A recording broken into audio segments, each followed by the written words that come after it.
जारी रही मौसमी वर्षा आसंता 4 दिन पर्यंत प्रबल प्रबल मात्रा वर्षार संभावना एने पाणीपाग केन्द्र पक्षर जारी है किसी नुआ सूचना।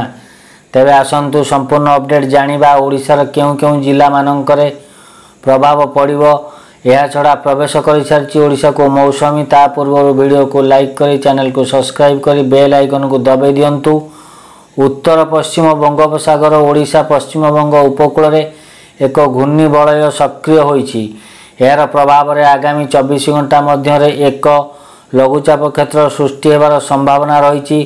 अन्यपटे सारा ओडिशा को मौसमी छुईछि। आसंता 4 दिन पर्यंत राज्यर अधिकांश जिले में प्रबल अति प्रबल वर्षा हेबार संभावना रही।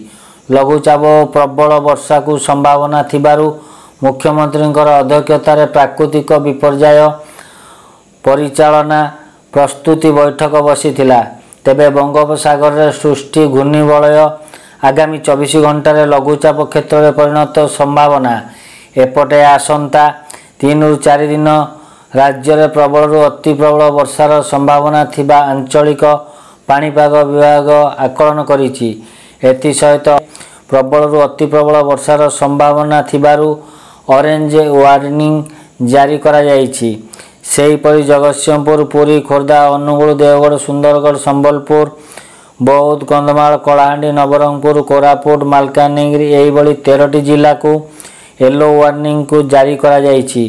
तेबे पाणीपाग विशेषज्ञ शरद साहू कहवा मुताबक चलित वर्ष विलंब मौसमी आसीथिले भी स्वाभाविक वर्षार रही जहाँ चाषी कूल पाई भल। तेबे आपणकर केउं जिल्लारू मोर वीडियो को देखुचंती निश्चिंत कमेंट रे जणेबे।